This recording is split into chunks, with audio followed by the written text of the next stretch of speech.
कहते हैं इतिहास सिर्फ राजाओं की जीत और हार की कहानी नहीं होता। इतिहास उन रहस्यों का कब्रिस्तान भी होता है जिन्हें दुनिया से हमेशा छुपा दिया जाता है। आज की यह कहानी किसी साधारण शहजादी की नहीं, बल्कि उस घमंडी शहजादी की है जिसकी 5 अजीब शर्तों ने पूरे साम्राज्य के बहादुर शहजादों को मौत के दरवाजे तक पहुंचा दिया था। लेकिन फिर एक ऐसा शहजादा आया जो उसकी खूबसूरती नहीं, उसके रहस्य के पीछे पागल हो गया। और जब उसने उन 5 शर्तों का सच जाना, तब पूरे साम्राज्य की नींव कांप उठी। आखिरी तक बने रहिए, क्योंकि इस कहानी का हर मोड़ आपके दिमाग को हिला देगा। रेगिस्तान के बीचों बीच बसा था ज़मीराह सल्तनत, एक ऐसा साम्राज्य जिसके महलों की चमक दूर देशों तक दिखाई देती थी। वहां के बाजारों में सोना तौला नहीं जाता था, बांटा जाता था। लेकिन उस सल्तनत की सबसे बड़ी पहचान उसका खजाना नहीं, बल्कि उसकी इकलौती शहजादी मेहरुनिशा थी। लोग कहते थे उसकी खूबसूरती ऐसी थी कि अगर वह रात में महल की छत पर खड़ी हो जाए तो चांद की रोशनी फीकी पड़ जाए। लेकिन उसकी सुंदरता से भी ज्यादा खौफनाक था उसका घमंड। मेहरुनिशा को अपनी सुंदरता, अपनी ताकत और अपने दिमाग पर इतना घमंड था कि उसने ऐलान कर दिया था कि वह उसी आदमी से निकाह करेगी जो उसकी 5 अजीब शर्तें पूरी करेगा। लेकिन डरावनी बात यह थी कि जो उन शर्तों में असफल होता, उसका सिर महल के बाहर लटका दिया जाता था। पहली शर्त सुनकर ही लोगों के होश उड़ जाते थे, दूसरी शर्त सुनकर शरीर कांपने लगता था, और 5वीं शर्त तक पहुंचते पहुंचते बहादुर योद्धा भी मौत की भीख मांगने लगते थे। पूरे साम्राज्य में चर्चा थी कि ये सिर्फ शर्तें नहीं, बल्कि किसी पुराने श्राप का हिस्सा हैं। लेकिन कोई भी सच नहीं जानता था। हर महीने कोई नया शहजादा आता, चुनौती स्वीकार करता, और फिर कुछ दिनों बाद उसकी लाश महल के पीछे रेगिस्तान में दफना दी जाती। एक रात ज़मीराह सल्तनत के पुराने किले में रहने वाला बूढ़ा दरबारी अपने पोते को धीमी आवाज में बोला, बेटा, ये शर्तें इंसानों ने नहीं बनाई, इनका संबंध उस काले तहखाने से है जिसे आज तक किसी ने नहीं खोला। यह सुनकर छोटा बच्चा डर गया। उसने पूछा, दादा जान, अगर वहां कोई जिन्न रहता है तो शहजादी वहां क्यों जाती है? बूढ़े दरबारी की आंखें कांपने लगीं। उसने कहा, क्योंकि शहजादी मेहरुनिशा सिर्फ इस सल्तनत की बेटी नहीं, उस तहखाने के रहस्य की रखवाली भी है। उसी समय कई 100 किलोमीटर दूर फिरदौस राज्य में एक युवा शहजादा तलवारबाजी का अभ्यास कर रहा था। उसका नाम था आरिज। बाकी शहजादों से अलग उसकी आंखों में सिर्फ सत्ता पाने की भूख नहीं थी, वह बचपन से रहस्यों के पीछे भागता था। जब उसने मेहरुनिशा और उसकी 5 शर्तों के बारे में सुना तो उसके दिल में अजीब सी बेचैनी पैदा हुई। उसके सलाहकारों ने उसे रोका। सेनापति ने कहा, हुजूर, जो भी वहां गया वापस नहीं लौटा। लेकिन आरिज मुस्कुराया और बोला, जिस कहानी में मौत का डर हो, वहीं सबसे बड़ा सच छुपा होता है। आरिज के पिता ने उसे आखिरी बार समझाने की कोशिश की। उन्होंने कहा, बेटा, तुझे अंदाजा भी नहीं कि वह लड़की कैसी है। लोग कहते हैं उसकी आंखों में देखो तो आदमी अपना होश खो देता है। लेकिन आरिज ने जवाब दिया, अब्बा हुजूर, मुझे उसकी खूबसूरती नहीं बुला रही, मुझे उसके पीछे छुपा रहस्य बुला रहा है। कुछ दिनों बाद आरिज अपने कुछ सैनिकों के साथ ज़मीराह सल्तनत पहुंचा। जैसे ही वह शहर में दाखिल हुआ, लोगों ने डर से उसके चेहरे की तरफ देखना शुरू कर दिया। एक बूढ़ी औरत उसके पास आई और बोली, शहजादे, वापस चले जाओ, यहां प्यार नहीं, मौत मिलती है। लेकिन आरिज बिना जवाब दिए आगे बढ़ गया। महल के सामने पहुंचते ही उसकी नजर उन कटे हुए सिरों पर गई जो दीवारों पर टंगे हुए थे। हर चेहरे पर मौत से पहले का डर साफ दिखाई दे रहा था। लेकिन तभी अचानक महल की सबसे ऊंची बालकनी पर एक परछाई दिखाई दी। वह मेहरुनिशा थी। उसकी आंखें बिल्कुल शांत थीं, लेकिन उनमें एक अजीब अंधेरा था। उसने ऊपर से ही कहा, एक और मौत मेरे दरवाजे पर आ चुकी है। पूरा दरबार हंस पड़ा। लेकिन आरिज ने सिर झुकाने के बजाय उसकी आंखों में आंखें डालकर कहा, मौत से मिलने नहीं आया हूं, तुम्हारे रहस्य को दफन करने आया हूं। यह सुनते ही पूरे महल में सन्नाटा छा गया। पहली बार किसी ने शहजादी से इस तरह बात की थी। मेहरुनिशा कुछ पल तक उसे देखती रही, फिर उसके होठों पर हल्की मुस्कान आई। उसने कहा, बहुत लोग आए थे, सबने बड़ी बातें की थीं, अब उनकी हड्डियां भी रेगिस्तान में नहीं मिलती। आरिज बोला, मैं उन लोगों जैसा नहीं हूं, शहजादी ने जवाब दिया, ये बात हर मरने वाला आखिरी बार जरूर कहता है। उस रात पूरे महल में आरिज की चर्चा होने लगी। कुछ लोग उसे पागल कह रहे थे, कुछ उसे बहादुर। लेकिन उसी रात महल के एक अंधेरे कमरे में मेहरुनिशा अकेली बैठी थी। उसके सामने एक पुराना काला आईना रखा था। अचानक उस आईने में धुआं उठने लगा। फिर एक भारी आवाज गूंजी, क्या यही वह लड़का है? मेहरुनिशा ने धीरे से कहा, हाँ, लेकिन यह बाकी लोगों जैसा नहीं लगता। आवाज फिर आई, ध्यान रखना, अगर उसने 5वीं शर्त का रहस्य जान लिया तो सब खत्म हो जाएगा। मेहरुनिशा की आंखों में पहली बार डर दिखाई दिया। उसने पूछा, अगर वह सच तक पहुंच गया तो? वाज ठंडी हंसी हंसते हुए बोली, तो तुम्हें वही कीमत चुकानी पड़ेगी जो तुम्हारे बाप ने सालों पहले चुकाई थी। अगली सुबह पूरे दरबार में शाही सभा बुलाई गई। हजारों लोग जमा थे। तभी शहजादी सुनहरे कपड़ों में दरबार में दाखिल हुई। उसके आते ही सब झुक गए, लेकिन आरिज सीधा खड़ा रहा। मेहरुनिशा उसके सामने आकर बोली, क्या तुम मेरी 5 शर्तें मानने को तैयार हो? आरिज ने बिना डरे जवाब दिया, अगर सच पाने की कीमत मौत भी हुई तो मंजूर है। दरबार में बैठे लोग कांप उठे। फिर शहजादी ने पहली शर्त सुनाई, तुम्हें आज रात उस काले जंगल में जाना होगा जहां पिछले 50 सालों से कोई इंसान जिंदा वापस नहीं आया। वहां तुम्हें एक ऐसी चीज लानी होगी जो दिखाई नहीं देती, लेकिन हर इंसान को देखती रहती है। पूरा दरबार सन्न रह गया। किसी को समझ नहीं आया कि यह कैसी शर्त है, लेकिन आरिज के चेहरे पर डर नहीं था। उसने सिर्फ इतना कहा, मैं वापस आऊंगा। तभी अचानक दरबार के पीछे बैठा एक बूढ़ा फकीर जोर से हंस पड़ा। उसकी आंखें सफेद थीं। उसने चीखते हुए कहा, मूर्ख लड़के, जिसे तू खोजने जा रहा है वह इंसान नहीं, मौत की आंख है। पूरा दरबार डर गया। सैनिक उस फकीर को पकड़ने दौड़े, लेकिन अगले ही पल वह वहां से गायब हो चुका था। सिर्फ उसकी आवाज गूंज रही थी, अगर पहली शर्त पूरी हो गई तो दूसरी शर्त में उसका दिल जिंदा नहीं बचेगा। और उसी पल आरिज को महसूस हुआ कि यह सिर्फ एक शहजादी की परीक्षा नहीं, बल्कि सदियों पुराने किसी शैतानी रहस्य का खेल है। उस रात जमीराह सल्तनत की हवाओं में अजीब बेचैनी थी। महल के ऊंचे गुंबदों से टकराकर आती ठंडी हवा भी जैसे किसी अनहोनी की खबर दे रही थी। पूरा शहर जाग रहा था, क्योंकि सभी जानते थे कि आज वही रात है जब एक और शहजादा मौत के मुंह में जाने वाला है। लेकिन इस बार लोगों के अंदर डर के साथ एक अजीब जिज्ञासा भी थी, क्योंकि पहली बार कोई ऐसा आदमी आया था जिसने शहजादी मेहरुनिशा की आंखों में आंखें डालकर जवाब दिया था। लोग अपने घरों की खिड़कियों से महल की तरफ देख रहे थे। बाजार बंद हो चुके थे। मस्जिदों के बाहर बैठे बूढ़े फुसफुसा रहे थे कि आज शायद वह राज खुल जाए जिसे कई सालों से दफन रखा गया है। महल के अंदर आरिज अपने कमरे में अकेला बैठा था। सामने जलती हुई मशाल की लौ उसके चेहरे पर पड़ रही थी। तभी कमरे का दरवाजा धीरे धीरे खुला। एक बूढ़ा सेवक अंदर आया। उसकी कमर झुकी हुई थी और हाथ कांप रहे थे। उसने धीरे से कहा, शहजादे, अगर अपनी जान प्यारी है तो आज रात उस जंगल में मत जाइए। आरिज ने उसकी तरफ देखा और पूछा, तुम इतना डरे हुए क्यों हो? बूढ़े ने दरवाजा बंद किया और फुसफुसाकर बोला, क्योंकि जो उस जंगल में जाता है वह सिर्फ मरता नहीं, उसकी आत्मा भी वापस नहीं लौटती। आरिज कुछ पल तक उसे देखता रहा, फिर बोला, तुम्हें इतना सब कैसे पता? बूढ़े सेवक की आंखें भर आईं। उसने कहा, मेरा बेटा भी उन्हीं शर्तों को पूरा करने गया था।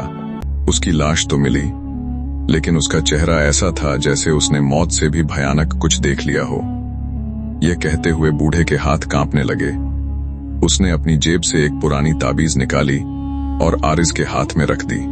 इसे अपने पास रखिएगा, कहते हैं यह बुरी ताकतों से बचाती है। आरिज ने ताबीज को ध्यान से देखा।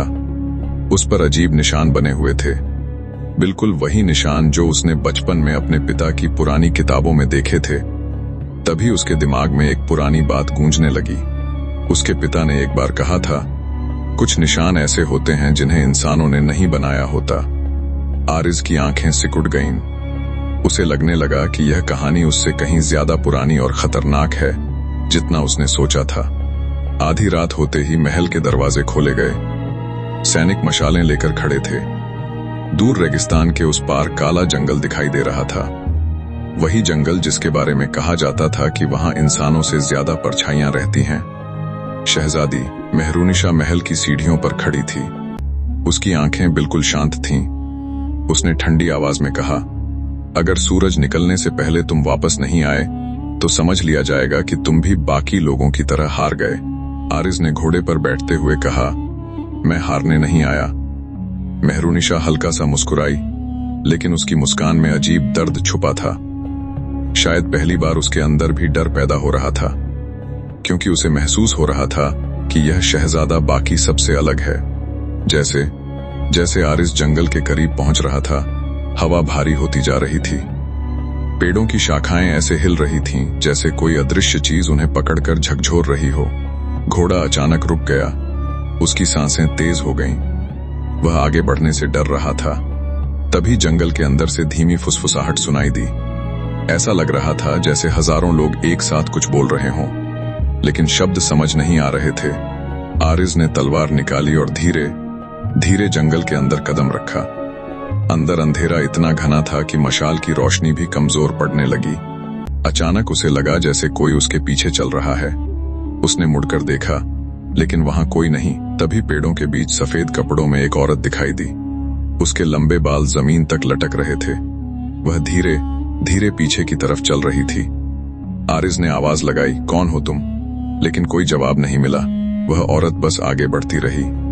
आरिज उसके पीछे चलने लगा। कुछ देर बाद वह एक पुराने कुएं के पास जाकर रुक गई, फिर अचानक गायब हो गई।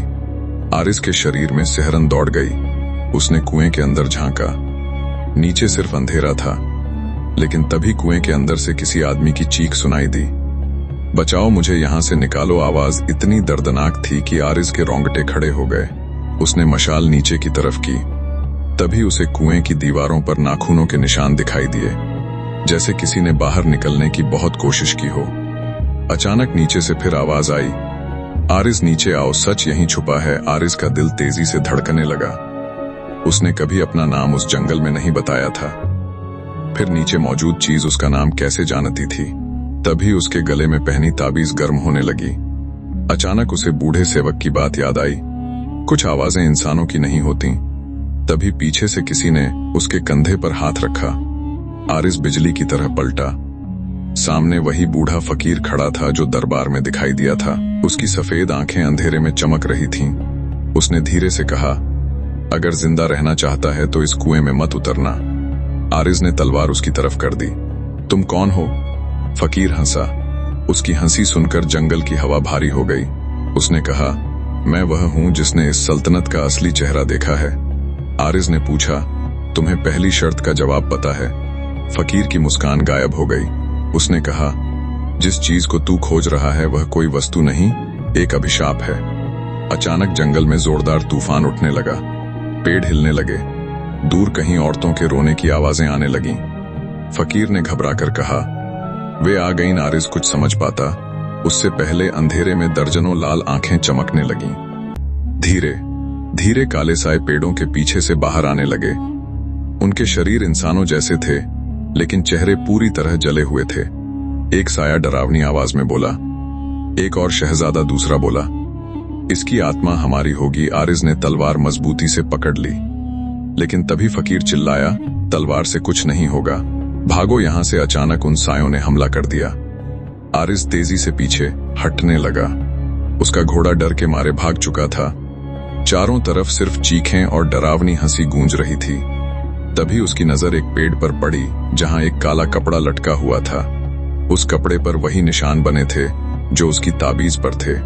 जैसे ही उसने उस कपड़े को हाथ लगाया, पूरे जंगल में जोरदार चीख गूंजी। सारे साए अचानक पीछे हट गए। फकीर की आंखें फैल गईं। उसने कांपती आवाज में कहा, तुमने उसे छू कैसे लिया? आरिज ने कपड़ा हाथ में लिया। तभी उसके दिमाग में अचानक अजीब दृश्य चमकने लगे। उसने देखा, कई साल पहले इसी जंगल में सैकड़ों लोगों को जिंदा जलाया जा रहा है। उनके बीच एक छोटा बच्चा रो रहा है, और उन सब के सामने खड़ा था जमीरा सल्तनत का पुराना बादशाह, मेहरुनिशा का पिता। अचानक दृश्य खत्म हो गया। आरिज की सांसें तेज हो गईं। वह समझ चुका था कि इस जंगल का संबंध सीधे शहजादी के परिवार से है, लेकिन तभी फकीर डर से पीछे हटने लगा। उसने कांपती आवाज में कहा, अब वे तुम्हें कभी जिंदा नहीं छोड़ेंगे, क्योंकि तुमने वह देख लिया है जो सदियों से छुपाया गया था। और अगले ही पल जंगल के सबसे अंधेरे हिस्से से एक ऐसी चीख गूंजी जिसे सुनकर खुद फकीर के चेहरे का रंग उड़ गया। जंगल की वह चीख इंसानी नहीं थी।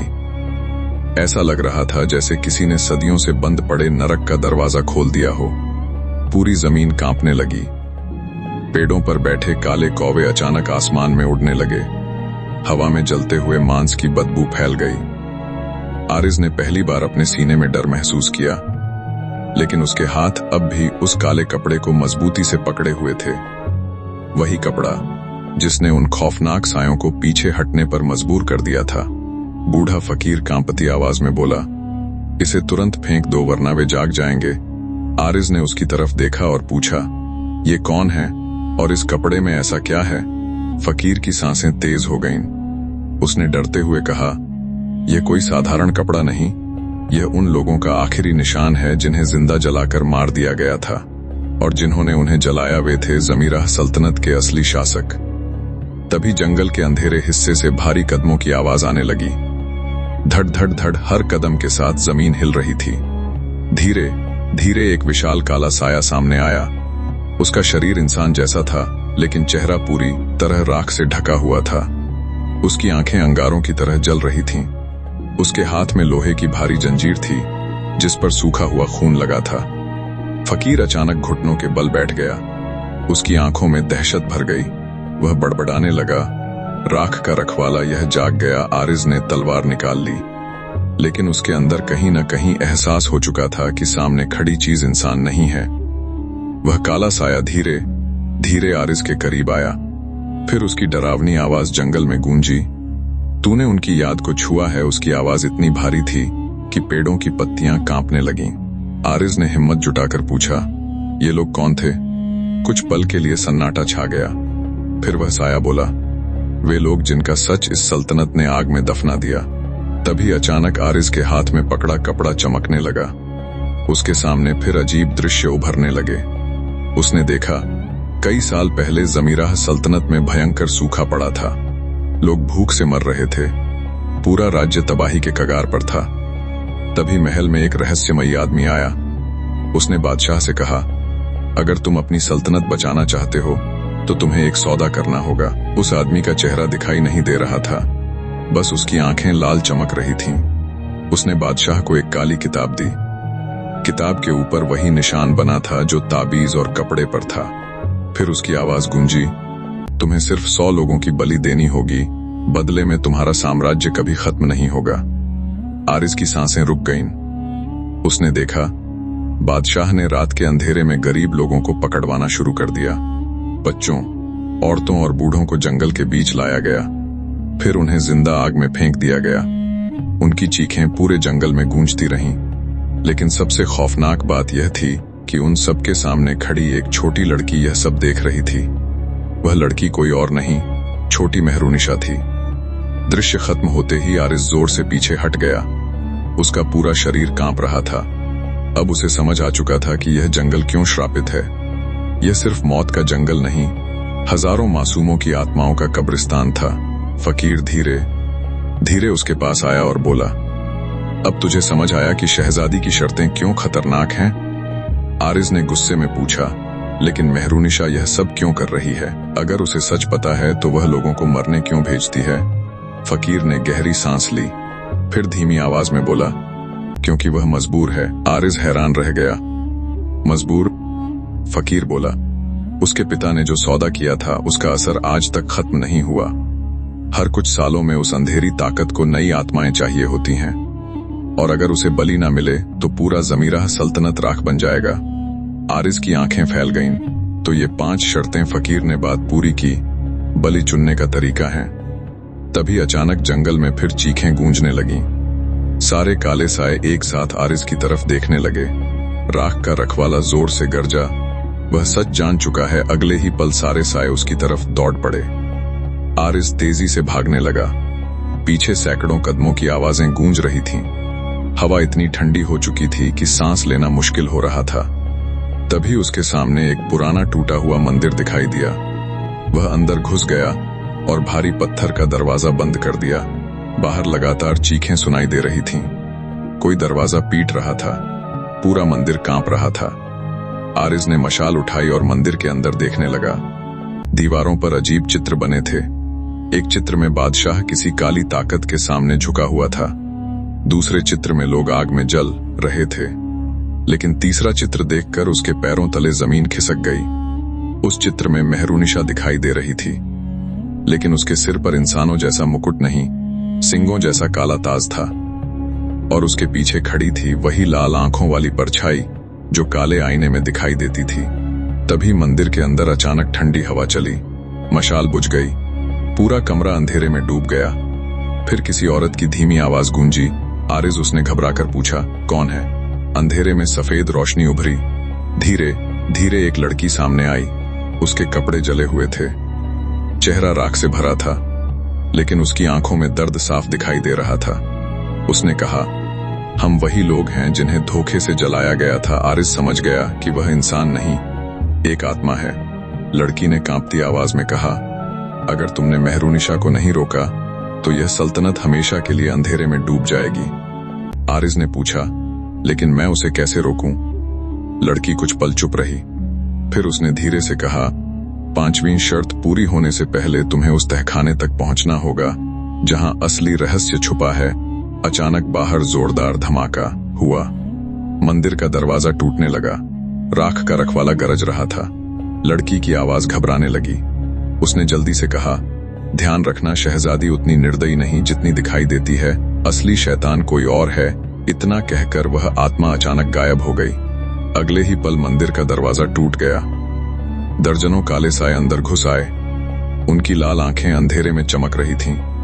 आरिज ने तलवार मजबूती से पकड़ ली, लेकिन तभी उन सायों के बीच से राख का रखवाला धीरे धीरे आगे बढ़ा।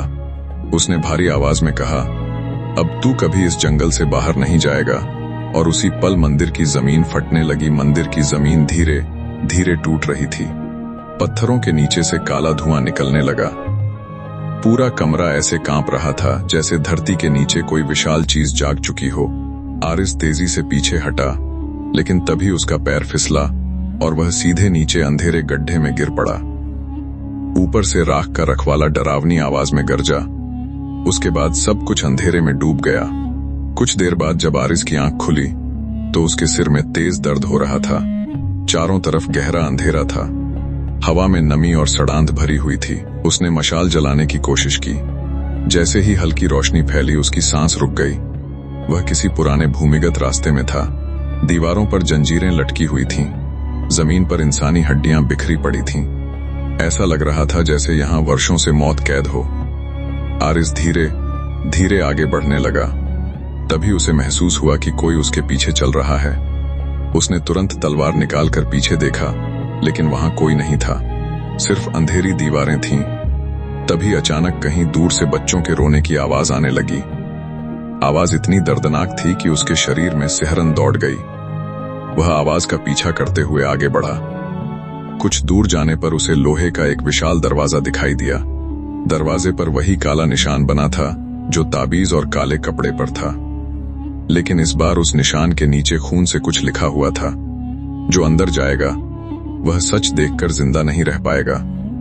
आरिज कुछ पल दरवाजे को देखता रहा, फिर उसने धीरे धीरे उसे धक्का दिया। दरवाजा भयानक आवाज के साथ खुला। अंदर का दृश्य देखकर उसका खून जम गया। कमरे के बीचों बीच सैकड़ों छोटे छोटे पिंजरे रखे थे। हर पिंजरे में बच्चों की हड्डियां थीं। दीवारों पर नाखूनों के निशान बने थे। ऐसा लग रहा था जैसे मरने से पहले उन्होंने बाहर निकलने की बहुत कोशिश की हो। आरिज का गला सूख गया। तभी अचानक कमरे के कोने से धीमी हंसी सुनाई दी। वह तेजी से पलटा। अंधेरे में एक बूढ़ी औरत बैठी थी। उसके बाल सफेद थे और आंखें पूरी तरह काली। वह हंसते हुए बोली, एक और शहजादा सच ढूंढते हुए यहां तक पहुंच गया। आरिज ने तलवार उसकी तरफ कर दी। तुम कौन हो? बूढ़ी औरत मुस्कुराई। उसने कहा, मैं इस तहखाने की आखिरी गवाह हूं। फिर उसकी नजर आरिज के हाथ में पकड़ी ताबीज पर गई। उसकी मुस्कान अचानक गायब हो गई। वह धीरे से बोली, तो आखिरकार वह निशान फिर लौट आया। आरिज ने गुस्से में पूछा, यह सब क्या है? इन बच्चों को किसने मारा? बूढ़ी औरत की आंखों में आंसू आ गए। उसने कांपती आवाज में कहा, जमीरा सल्तनत की ताकत इन बच्चों की चीखों पर खड़ी है। आरिज का दिल जोर से धड़कने लगा। बूढ़ी औरत बोली, सालों पहले जब सूखे ने पूरे राज्य को खत्म करना शुरू किया, तब बादशाह ने उस अंधेरी ताकत से सौदा किया, लेकिन 100 लोगों की बलि काफी नहीं थी। उस शैतानी ताकत को मासूम आत्माएं चाहिए थीं। बच्चों की आत्माएं। आरिज की आंखों में गुस्सा भर गया। और मेहरुनिशा? बूढ़ी औरत कुछ पल चुप रही, फिर उसने कहा, वह भी इस श्राप की कैदी है। तभी अचानक पूरे तहखाने में तेज हवा चलने लगी। दीवारों पर लगी मशालें अपने आप जल उठीं, और उसी पल आरिज ने दीवार पर एक बहुत बड़ा चित्र देखा। चित्र में बादशाह अपनी छोटी बेटी मेहरुनिशा को उस काली ताकत के सामने खड़ा किए हुए था। बूढ़ी औरत की आवाज कांपने लगी। उस रात बादशाह ने अपनी बेटी की आत्मा का आधा हिस्सा उस शैतान को सौंप दिया था। तभी से मेहरुनिशा इंसान होकर भी पूरी इंसान नहीं रही। आरिज के पैरों तले जमीन खिसक गई। अब उसे समझ आने लगा था कि मेहरुनिशा की आंखों में वह अजीब अंधेरा क्यों था।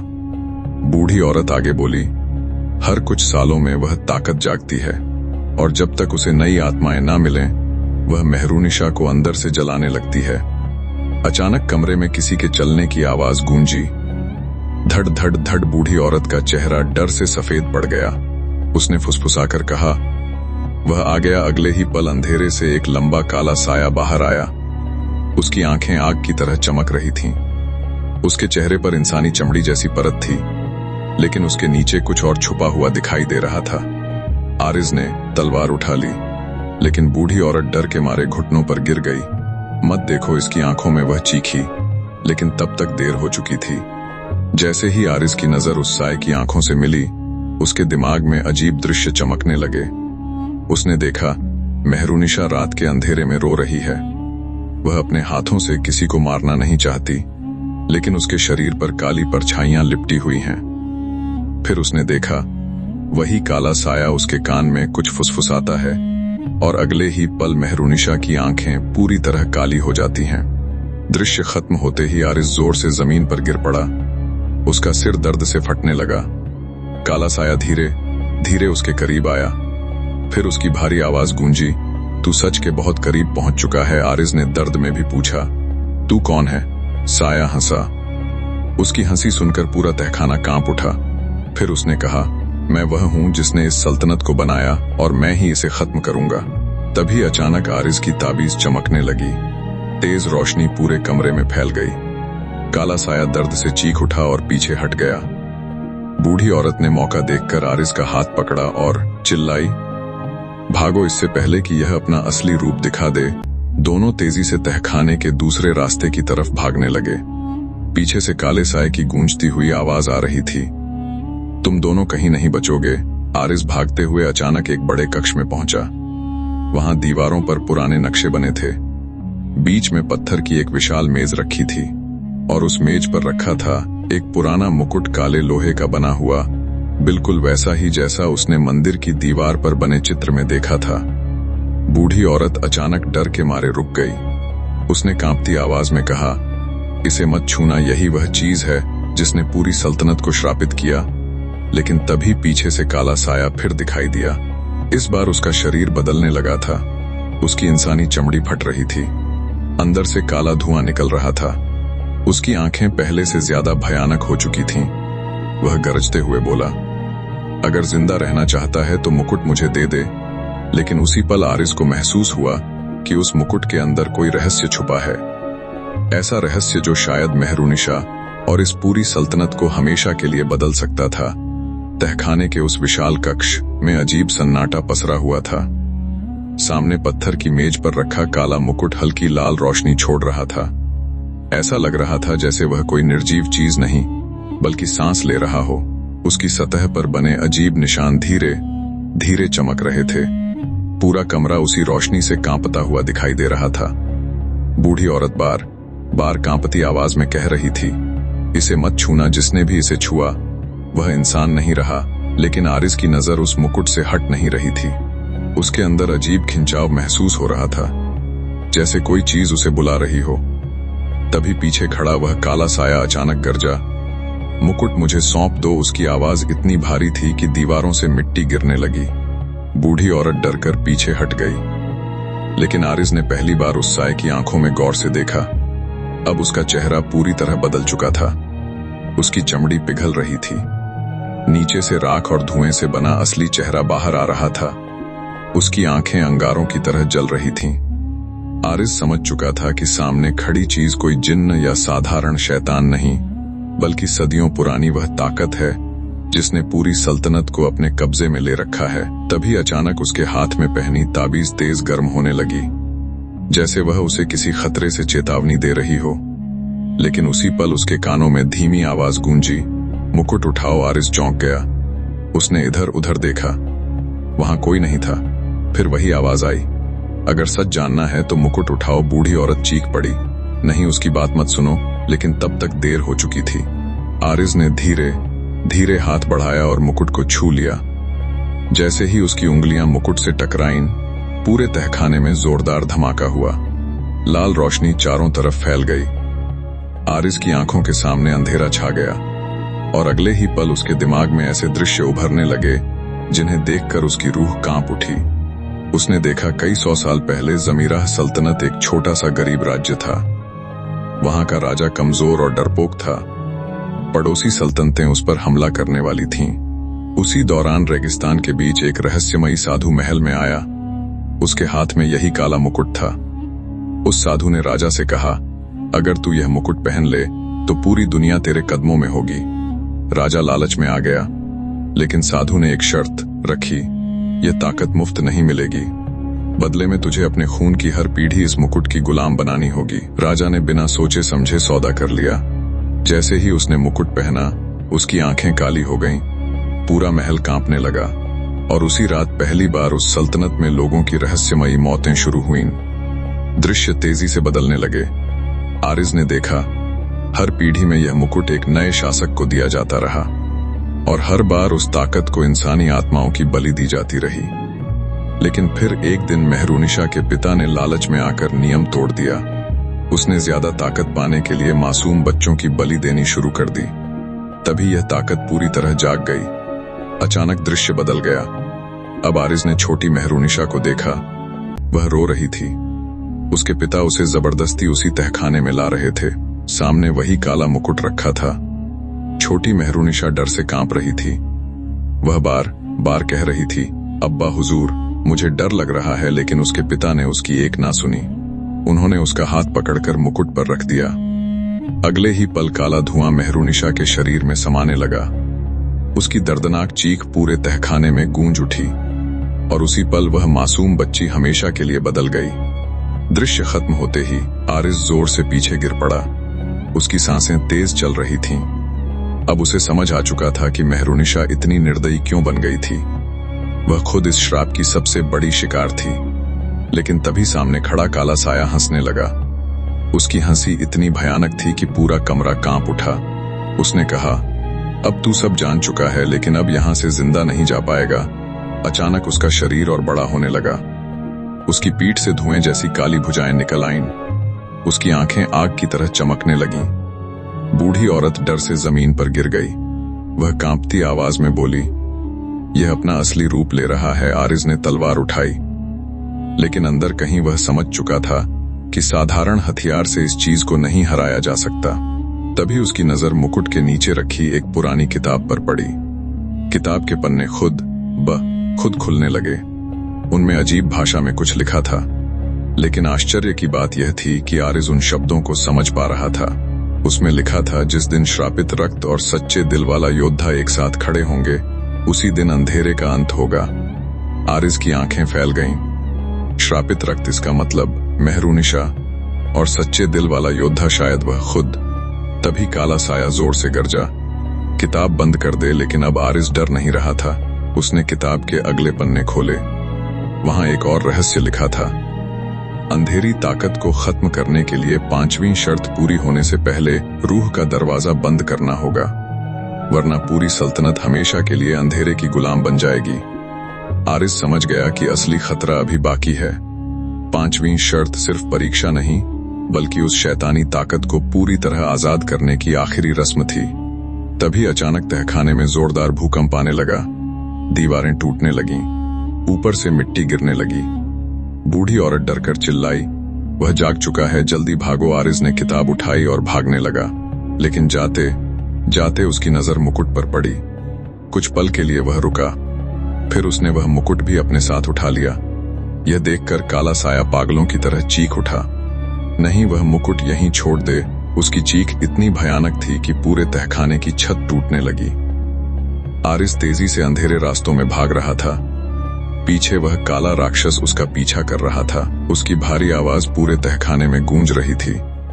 अगर मुकुट बाहर चला गया तो सदियों पुराना रहस्य दुनिया के सामने आ जाएगा। और उसी पल आरिस को एहसास हुआ कि अब सिर्फ उसकी जान खतरे में नहीं थी, बल्कि पूरी जमीराह सल्तनत विनाश के मुहाने पर खड़ी थी। पूरा तहखाना कांप रहा था। ऊपर से पत्थर टूट टूट कर गिर रहे थे।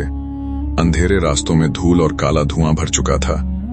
आरिस तेजी से भाग रहा था। उसके एक हाथ में वह श्रापित मुकुट था और दूसरे हाथ में पुरानी किताब। पीछे से उस काले राक्षस की डरावनी गर्जना लगातार करीब आती जा रही थी। उसकी भारी सांसों की आवाज ऐसे लग रही थी जैसे कोई विशाल जानवर अंधेरे में शिकार का पीछा कर रहा हो। अचानक सामने का रास्ता दो हिस्सों में बंट गया। एक रास्ता ऊपर की तरफ जा रहा था और दूसरा और गहराई में उतर रहा था। तभी किताब के पन्ने अपने आप उड़ने लगे। एक पन्ने पर लाल निशान चमक उठा। वहां लिखा था, सच्चाई हमेशा अंधेरे की सबसे गहरी जगह में छुपी होती है। आरिस समझ गया कि उसे नीचे जाना होगा, लेकिन तभी पीछे से वह काला राक्षस दिखाई दिया। अब उसका शरीर पूरी तरह बदल चुका था। उसका सिर इंसानों जैसा नहीं रहा था। उसका मुंह लंबा और दांत तलवारों जैसे नुकीले हो चुके थे। उसकी पीठ से निकलता धुआं पूरे रास्ते को निगल रहा था। उसने गरजते हुए कहा, तू जितना नीचे जाएगा उतनी जल्दी मर जाएगा। आरिस ने जवाब नहीं दिया और नीचे वाले रास्ते में दौड़ पड़ा। जैसे जैसे वह नीचे उतर रहा था, हवा और ठंडी होती जा रही थी। दीवारों पर अजीब निशान बने थे। कुछ जगहों पर खून से लिखे शब्द दिखाई दे रहे थे, वापस लौट जाओ, यहाँ मौत सोती है, उसकी आंखों में मत देखना। लेकिन सबसे डरावनी बात यह थी कि ये शब्द अलग अलग लोगों की लिखावट में थे, जैसे यहाँ आने वाले हर इंसान ने मरने से पहले चेतावनी छोड़ी हो। कुछ देर बाद आरिस एक विशाल गोल कक्ष में पहुंचा। वहां चारों तरफ पत्थर के बड़े बड़े स्तंभ खड़े थे। बीच में जमीन पर एक अजीब गोल निशान बना था और उस निशान के बीचों बीच लोहे की जंजीरों से बंधी हुई एक लड़की बैठी थी। उसके लंबे काले बाल जमीन तक फैले थे, सिर झुका हुआ था, पूरा शरीर जंजीरों से जकड़ा हुआ था। जैसे ही आरिस आगे बढ़ा, वह लड़की धीरे धीरे सिर उठाने लगी। आरिस की सांस रुक आई। वह मेहरुनिशा थी, लेकिन यह वही घमंडी शहजादी नहीं लग रही थी जिसे उसने महल में देखा था। उसकी आंखों में दर्द था, चेहरा कमजोर दिखाई दे रहा था, हाथों पर गहरे जख्म थे। उसने कमजोर आवाज में कहा, तुम यहाँ क्यों आए? आरिस कुछ पल तक उसे देखता रहा, फिर बोला, मैं सच जानना चाहता था। मेहरुनिशा हल्का सा हंस पड़ी, लेकिन उसकी हंसी में दर्द था। उसने कहा, सच हमेशा इंसान को तोड़ देता है। आरिस धीरे धीरे उसके करीब गया। तुम यहाँ कैद क्यों हो? मेहरुनिशा ने आंखें बंद कर लीं। कुछ पल बाद बोली, क्योंकि मैं सिर्फ इस सल्तनत की शहजादी नहीं, इस श्राप की चाबी भी हूं। तभी अचानक पूरे कक्ष में भारी आवाज गूंजी, उससे दूर हट जा। अगले ही पल काला राक्षस वहां पहुंच गया। उसकी लाल आंखें आग की तरह चमक रही थीं। उसने गुस्से में गरजते हुए कहा, तूने नियम तोड़ दिया। मेहरुनिशा की आंखों में डर उतर आया, लेकिन उसने पहली बार उस राक्षस की तरफ देखकर कहा, बस करो अब और मासूमों की जान मत लो। राक्षस जोर से हंसा। उसकी हंसी पूरे कक्ष में गूंजने लगी। तुझे लगता है तू मुझे रोक सकती है? तेरे खून में मेरा अंधेरा बहता है। तभी अचानक मेहरुनिशा के शरीर पर बने काले निशान चमकने लगे। वह दर्द से चीख उठी। उसकी आंखें धीरे धीरे काली होने लगीं। आरिस समझ गया कि वह ताकत उसे फिर अपने कब्जे में लेने की कोशिश कर रही है। आरिस ने जल्दी से किताब खोली। उसके पन्ने तेजी से उड़ने लगे। तभी एक पन्ने पर शब्द चमके, अगर श्रापित आत्मा खुद अपने डर का सामना कर ले, तभी अंधेरा कमजोर होगा। आरिस ने तुरंत मेहरुनिशा का हाथ पकड़ लिया। उसका हाथ बर्फ की तरह ठंडा था। उसने कहा, तुम्हें लड़ना होगा। मेहरुनिशा दर्द में चीख रही थी। मैं नहीं कर सकती, वह मुझे खत्म कर देगा। आरिज ने पहली बार उसकी आंखों में देखकर कहा, तुम उतनी कमजोर नहीं हो जितना तुम्हें बनाया गया है। यह सुनते ही मेहरुनिशा अचानक शांत हो गई। उसकी आंखों में हल्की चमक लौटने लगी, लेकिन तभी राक्षस गुस्से में पागल हो उठा। उसने अपनी विशाल भुजा उठाकर हमला कर दिया। पूरा कक्ष हिल गया, पत्थर टूटने लगे। आरिज मेहरुनिशा को लेकर पीछे हटा, लेकिन तभी जमीन पर बना गोल निशान चमकने लगा। वहां से काला धुआं निकलने लगा। मेहरुनिशा डरकर बोली, रूह का दरवाजा खुल रहा है। आरिज ने नीचे देखा, जमीन धीरे धीरे फट रही थी। उसके अंदर अनगिनत चेहरे दिखाई दे रहे थे, चीखते हुए चेहरे, रोती हुई आत्माएं। ऐसा लग रहा था जैसे हजारों लोग नीचे कैद हों। राक्षस खुशी से गरजा, बस एक आखिरी बलि और मैं हमेशा के लिए आजाद हो जाऊंगा। आरिज समझ गया कि 5वीं शर्त का असली मतलब क्या था। यह किसी इंसान की परीक्षा नहीं, बल्कि उस अंधेरी ताकत को आजाद करने की आखिरी रस्म थी। तभी अचानक मेहरुनिशा कांपती आवाज में बोली, अगर दरवाजा पूरी तरह खुल गया तो पूरा संसार अंधेरे में डूब जाएगा। आरिज ने पूछा, इसे बंद कैसे करें? मेहरुनिशा कुछ पल चुप रही। उसकी आंखों में आंसू भर आए। फिर उसने धीरे से कहा, इसके लिए किसी एक को अपनी आत्मा कुर्बान करनी होगी। यह सुनते ही पूरा कक्ष सन्न हो गया। तभी राक्षस हंस पड़ा, और मुझे पता है कौन मरेगा। उसकी नजर सीधे मेहरुनिशा पर थी। लेकिन अगले ही पल आरिज आगे बढ़ा और बोला, नहीं, अगर किसी की बलि होगी तो वह मैं दूंगा। मेहरुनिशा की आंखें फैल गईं। उसने पहली बार डर और दर्द के साथ उसकी तरफ देखा। तुम पागल हो गए हो। लेकिन आरिज की आंखों में अब डर नहीं था। उसने कहा, अगर मेरी मौत से हजारों लोग बच सकते हैं तो यही सही। यह सुनते ही मेहरुनिशा के अंदर कुछ बदलने लगा।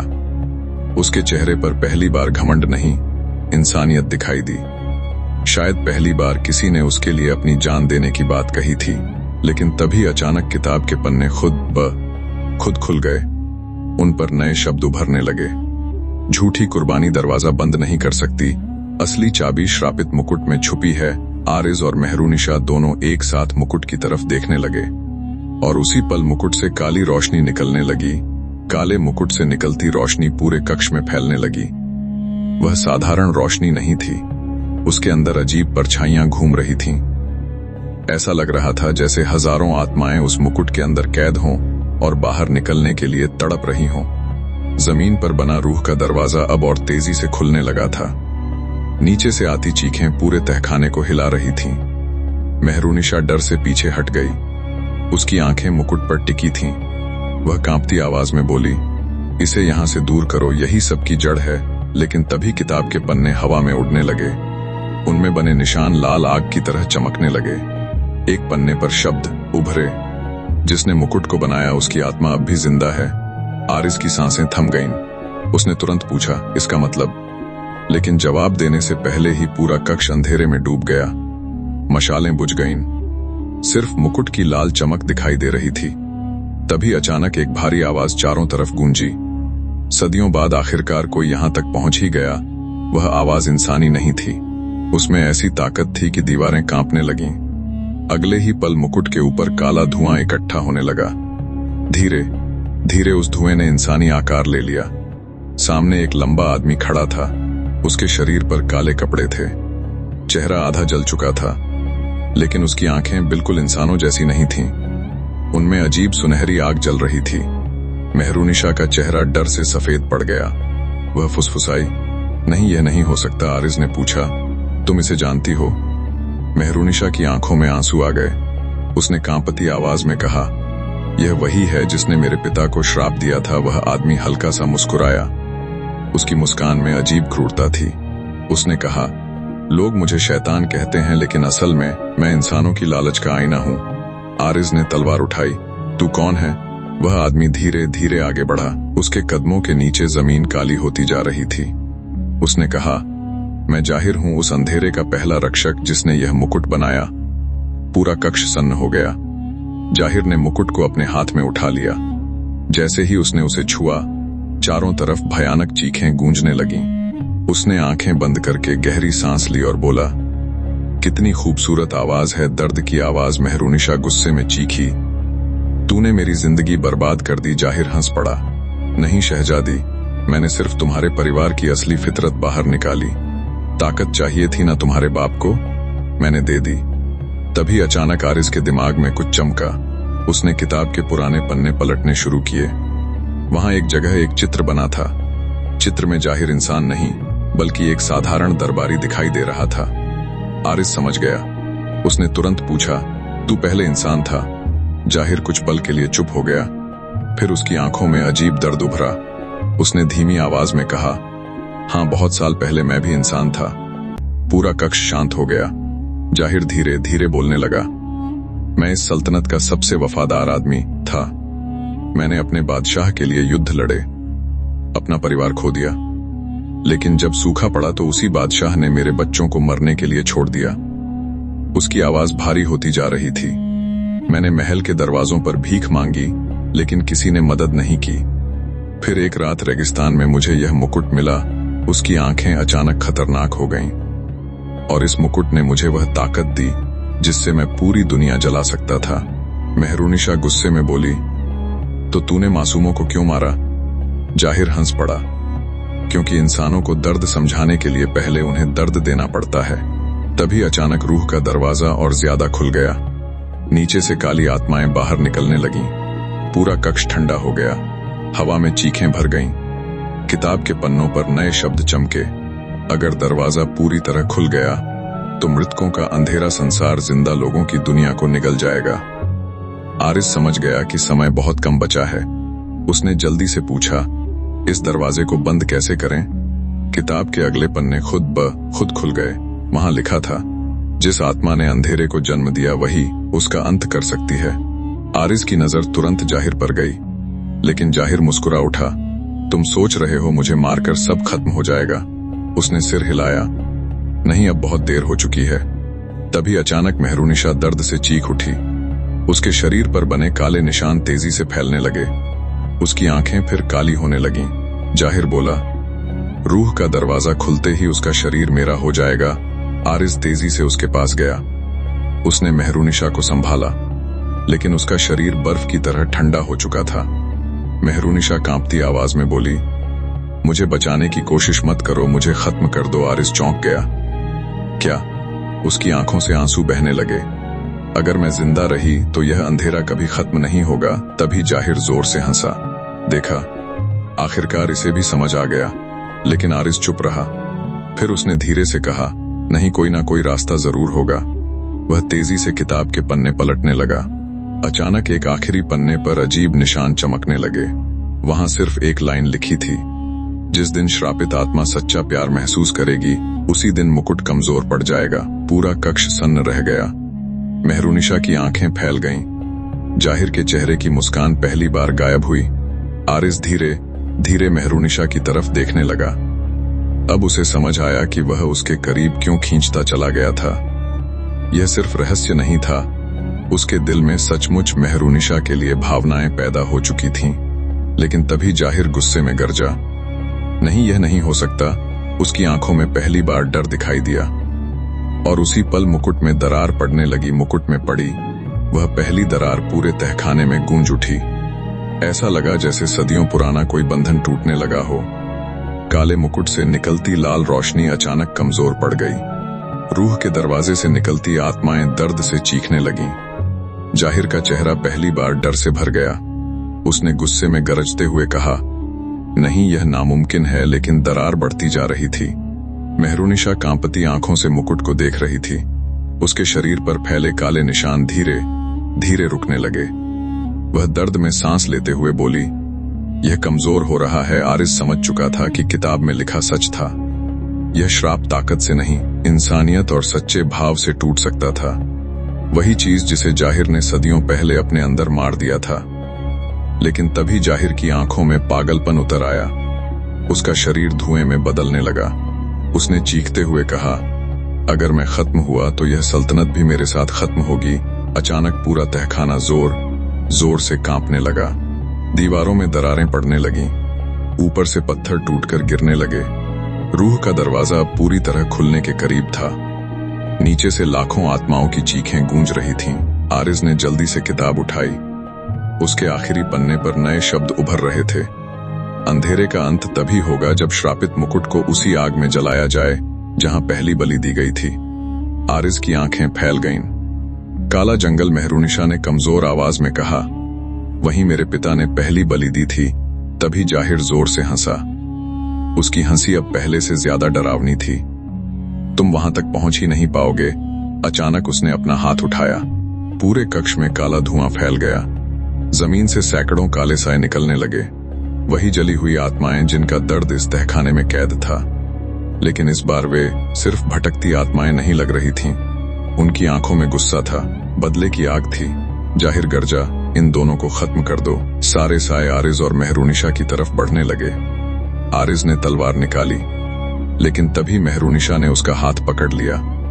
उसकी आंखों में डर था।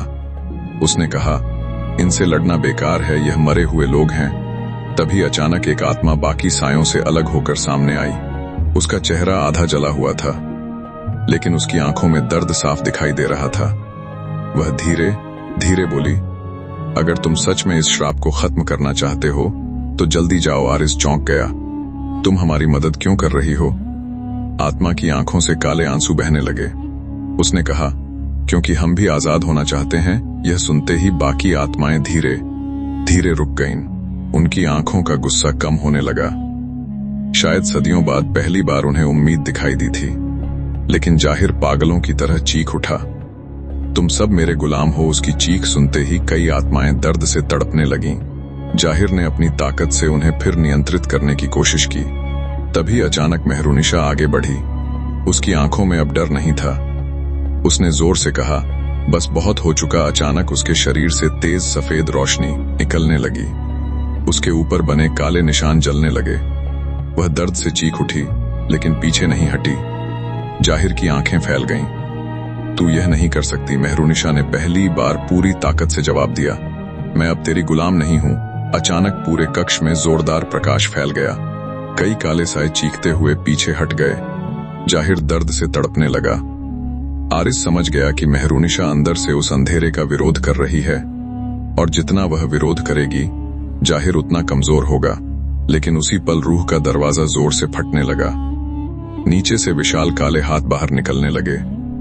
ऐसा लग रहा था जैसे कोई बहुत बड़ी चीज बाहर आने वाली हो। किताब के पन्ने तेजी से उड़ने लगे। एक चेतावनी चमकी, अगर अंतिम रक्षक जाग गया तो फिर कोई इसे रोक नहीं पाएगा। आरिज ने घबराकर पूछा, अंतिम रक्षक? लेकिन जवाब देने से पहले ही नीचे से इतनी भयानक गर्जना सुनाई दी कि पूरा तहखाना हिल गया। फिर धीरे धीरे रूह के दरवाजे से एक विशाल चेहरा बाहर आने लगा। उसकी आंखें आग की तरह जल रही थीं। सिर इतना बड़ा था कि पूरा गोल कक्ष छोटा लगने लगा। मेहरुनिशा का चेहरा डर से सफेद पड़ गया। उसने कांपती आवाज में कहा, यह वही है? आरिज ने पूछा, कौन? मेहरुनिशा की सांसें तेज हो गईं। पहली बलि के समय जिसे जगाया गया था, जाहिर खुशी से पागलों की तरह हंसने लगा। आखिरकार अंधेरे का राजा लौट आया। विशाल चेहरा धीरे धीरे दरवाजे से बाहर आ रहा था। उसकी आंखें सीधे आरिज पर टिक गईं। फिर उसकी भारी आवाज पूरे तहखाने में गूंजी, जिस इंसान ने प्यार की ताकत से अंधेरे को चुनौती दी है, उसकी आत्मा सबसे ज्यादा कीमती होगी। पूरा कक्ष कांप उठा, और उसी पल मुकुट की दूसरी बड़ी दरार टूट गई। मुकुट की दूसरी दरार टूटते ही ऐसा लगा जैसे पूरे तहखाने के अंदर कैद सदियों की चीखें एक साथ बाहर निकल आई हों। काला धुआं चारों तरफ घूमने लगा। रूह का दरवाजा अब आधे से ज्यादा खुल चुका था। नीचे से निकलता विशाल चेहरा धीरे धीरे और ऊपर आ रहा था। उसकी आंखों में जलती आग पूरे कक्ष को लाल बना रही थी। जाहिर दोनों हाथ फैलाकर पागलों की तरह हंस रहा था। उसकी आवाज गूंज रही थी, देखो वह लौट आया। अंधेरे का असली राजा। मेहरुनिशा कांप रही थी। उसके होंठ सूख चुके थे। उसने धीरे से कहा, अगर यह पूरी तरह बाहर आ गया तो सिर्फ जमीराह नहीं, पूरी दुनिया खत्म हो जाएगी। आरिज ने तलवार मजबूती से पकड़ ली, लेकिन अंदर कहीं उसे एहसास हो चुका था कि यह लड़ाई तलवारों से नहीं जीती जा सकती। तभी किताब के पन्ने तेजी से चमकने लगे। उनमें बने निशान हवा में तैरने लगे। अचानक एक पन्ने पर आग जैसी रोशनी उभरी। अंधेरे का राजा सिर्फ उसी जगह खत्म हो सकता है जहां पहली बार इंसानी लालच ने उसे जन्म दिया था। आरिज ने तुरंत कहा, हमें काले जंगल तक पहुंचना होगा। लेकिन तभी जमीन के नीचे से विशाल काला हाथ बाहर निकला और पूरे रास्ते को तोड़ दिया। तहखाने की दीवारें गिरने लगीं। ऊपर से भारी पत्थर टूटकर गिर रहे थे। जाहिर हंसते हुए बोला, अब कोई कहीं नहीं जाएगा। अचानक उसने अपना हाथ उठाया।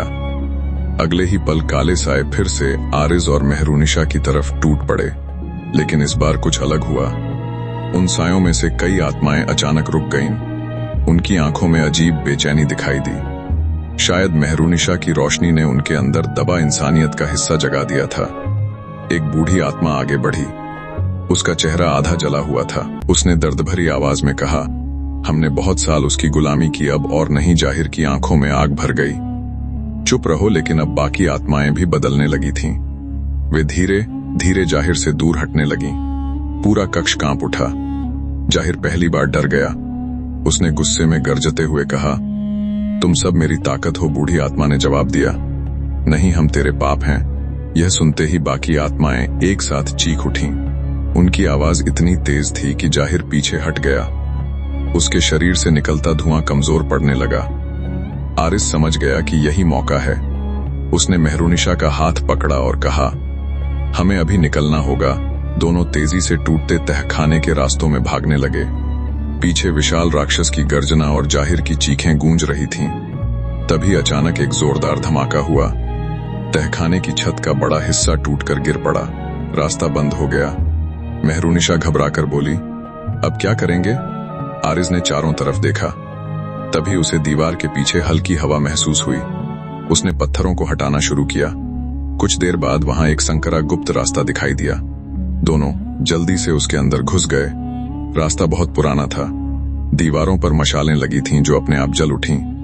ऐसा लग रहा था जैसे यह रास्ता किसी ने सदियों पहले भागने के लिए बनाया हो।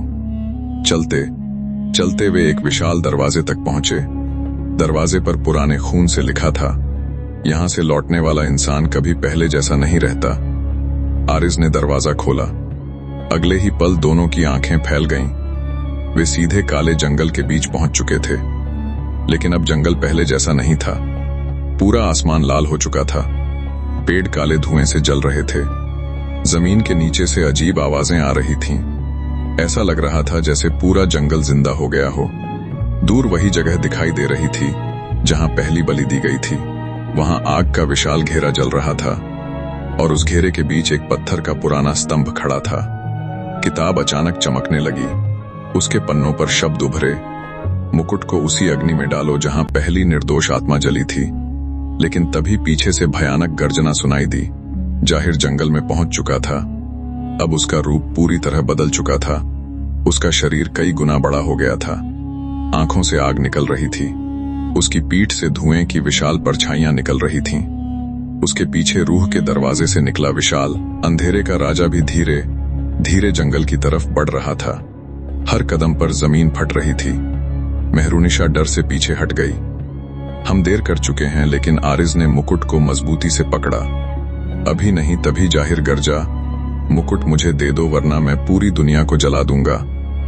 आरिज ने पहली बार गुस्से में जवाब दिया, तुझे ताकत नहीं चाहिए, तुझे सिर्फ दर्द फैलाना आता है। जाहिर की आंखों में पागलपन उतर आया। उसने जोर से हमला किया। पूरा जंगल कांप उठा। आरिज और मेहरूनिशा अलग अलग दिशाओं में गिर पड़े। मुकुट आरिज के हाथ से छूटकर जमीन पर लुढ़क गया। तभी अंधेरे का विशाल राजा आगे बढ़ा। उसकी आग जैसी आंखें सीधे मुकुट पर टिक गईं। उसकी भारी आवाज जंगल में गूंजी, मुकुट वापस दो, नहीं तो पहले इस लड़की की आत्मा ली जाएगी। अचानक काले धुएं की जंजीरें निकलकर मेहरूनिशा के शरीर से लिपट गईं। वह दर्द से चीख उठी। उसके शरीर पर बने काले निशान फिर चमकने लगे। आरिज उठने की कोशिश करने लगा, लेकिन जाहिर ने उसका गला पकड़ लिया। उसकी आंखों में आग जल रही थी। वह फुसफुसाया, सच्चा प्यार इंसान की सबसे बड़ी कमजोरी होता है। आरिज सांस लेने के लिए तड़पने लगा। उधर मेहरूनिशा की आंखें धीरे धीरे पूरी काली होती जा रही थीं। अंधेरे का राजा उसकी आत्मा को अपनी तरफ खींच रहा था। लेकिन तभी मेहरूनिशा ने दर्द में भी आरिज की तरफ देखा और पहली बार उसकी आंखों से काले नहीं इंसानी आंसू गिरे। उसी पल मुकुट में तीसरी और सबसे बड़ी दरार पड़ गई।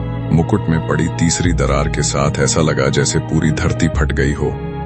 काले जंगल के ऊपर लाल आसमान बिजली की तरह चमकने लगा। हवा में भयानक चीखें गूंज उठीं। अंधेरे का विशाल राजा दर्द से गरजा। उसकी आंखों की आग अचानक कमजोर पड़ने लगी। जाहिर का चेहरा डर से भर गया। उसने पागलों की तरह चीखते हुए कहा, नहीं, यह नहीं हो सकता। लेकिन अब बहुत देर हो चुकी थी। मेहरुनिशा की आंखों से गिरते इंसानी आंसुओं ने उस श्राप को कमजोर कर दिया था जो सदियों से उसके खून में जिंदा था। पहली बार उसके अंदर का इंसान उस अंधेरे से ज्यादा ताकतवर हो रहा था। जाहिर ने गुस्से में आरिस का गला और कस दिया। तूने सब बर्बाद कर दिया। आरिस की सांस टूटने लगी, लेकिन उसी हालत में उसने कमजोर हाथों से जमीन पर पड़ा मुकुट पकड़ लिया। तभी किताब के आखिरी पन्ने हवा में उड़ने लगे। उन पर जलते हुए शब्द उभरे, जब श्रापित मुकुट टूटेगा तभी अंधेरे का द्वार हमेशा के लिए बंद होगा। आरिस ने पूरी ताकत से जाहिर को धक्का दिया। जाहिर कुछ कदम पीछे हटा। उसी पल आरिस मुकुट लेकर आग के घेरे की तरफ दौड़ पड़ा। जाहिर चीख उठा, उसे रोको। अंधेरे का विशाल राजा गरजते हुए आगे बढ़ा। उसकी विशाल काली भुजा आरिस की तरफ बढ़ी। पूरा जंगल कांप रहा था। जमीन फटती जा रही थी। लेकिन तभी कुछ ऐसा हुआ जिसने सबको रोक दिया। सदियों से कैद आत्माएं अचानक जंगल में दिखाई देने लगीं। हजारों धुंधली परछाइयां, बच्चे, औरतें, बूढ़े, वे सब जिनकी बलि दी गई थी, वे धीरे धीरे आरिस के सामने आकर खड़े हो गए।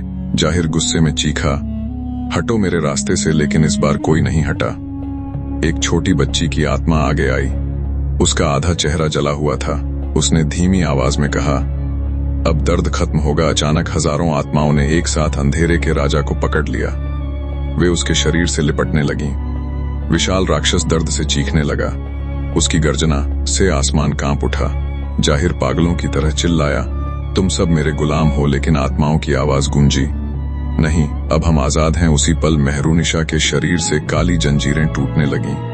वह दर्द में जमीन पर गिर पड़ी। उसके शरीर पर बने सारे काले निशान धीरे धीरे मिटने लगे। लेकिन दूसरी तरफ आरिस आग के घेरे तक पहुंच चुका था। उसने मुकुट को दोनों हाथों में उठाया। मुकुट अब बुरी तरह कांप रहा था। उसमें से हजारों आवाजें निकल रही थीं, कभी रोने की, कभी चीखने की, कभी मदद मांगने की। तभी जाहिर पूरी ताकत से उसकी तरफ दौड़ा। उसकी आंखों में डर साफ दिखाई दे रहा था। वह चीखा, अगर मुकुट खत्म हुआ तो मैं भी खत्म हो जाऊंगा। आरिस ने उसकी तरफ देखा, फिर शांत आवाज में कहा, कुछ चीजों का खत्म होना जरूरी होता है ताकि दुनिया फिर से सांस ले सके। और अगले ही पल उसने मुकुट को जलती आग में फेंक दिया। जैसे ही मुकुट आग में गिरा, पूरा जंगल सफेद रोशनी से भर गया। अंधेरे का राजा ऐसी चीख मारा कि आसमान फटता हुआ महसूस हुआ। उसका विशाल शरीर टूटने लगा। काला धुआं चारों तरफ बिखर गया। जाहिर जमीन पर गिर पड़ा। उसका शरीर राख में बदलने लगा। वह दर्द में तड़पते हुए बोला, मैं सिर्फ इंसानों की नफरत था। मुझे तुम लोगों ने ही बनाया था। आरिस उसकी तरफ बढ़ा।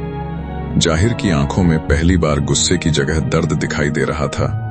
उसने टूटती आवाज में कहा, याद रखना, जब भी इंसान लालच में अंधा होगा, अंधेरा फिर लौटेगा। और अगले ही पल उसका शरीर पूरी तरह राख बन गया। उधर आग में पड़ा मुकुट धीरे धीरे पिघलने लगा। उसकी दरारों से तेज रोशनी निकल रही थी। फिर अचानक जोरदार विस्फोट हुआ। पूरा जंगल हिल गया। रूह का दरवाजा बंद होने लगा। अंदर कैद आत्माएं धीरे धीरे आसमान की तरफ उठने लगीं। उनके चेहरों पर अब दर्द नहीं, शांति थी। वही छोटी बच्ची मुस्कुराकर बोली, धन्यवाद। और फिर सारी आत्माएं रोशनी में गायब हो गईं। कुछ देर बाद सब शांत हो गया। लाल आसमान धीरे धीरे साफ होने लगा। जंगल की जली हुई जमीन पर ठंडी हवा चलने लगी। मेहरुनिशा धीरे धीरे उठी। उसकी आंखें अब पूरी तरह इंसानी थीं। उनमें वह अंधेरा नहीं था जो सालों से कैद था। वह कांपते कदमों से आरिस के पास आई। दोनों कुछ पल तक बिना बोले एक दूसरे को देखते रहे। फिर मेहरुनिशा की आंखों से आंसू बह निकले। उसने धीमी आवाज में कहा, मैंने पूरी जिंदगी लोगों को मौत दी, फिर भी तुमने मुझे बचा लिया। आरिस हल्का सा मुस्कुराया, क्योंकि तुम्हारे अंदर अंधेरा नहीं, दर्द कैद था। यह सुनते ही मेहरुनिशा रो पड़ी। सुबह होने लगी थी। सालों बाद पहली बार काले जंगल में सूरज की रोशनी उतरी। कुछ दिनों बाद पूरे जमीरा सल्तनत में खबर फैल गई कि शहजादी की 5 शर्तें हमेशा के लिए खत्म हो चुकी हैं। महल के बाहर लटके सारे कटे सिर उतार दिए गए। तहखाने को हमेशा के लिए बंद कर दिया गया। लेकिन सबसे अजीब बात यह थी कि उस रात के बाद काले जंगल में कभी किसी ने चीखें नहीं सुनी। लोग कहते हैं कि वहां अब सिर्फ हवा चलती है और कभी कभी रात के सन्नाटे में दो परछाइयां जंगल के बीच दिखाई देती हैं। एक बहादुर शहजादा और एक शहजादी जिसने आखिरकार अपने अंदर के अंधेरे को हरा दिया। लेकिन इतिहास का सबसे बड़ा रहस्य आज भी वही है। क्या सचमुच अंधेरा खत्म हो गया था या इंसानों के लालच के साथ वह किसी नए मुकुट का इंतजार कर रहा है?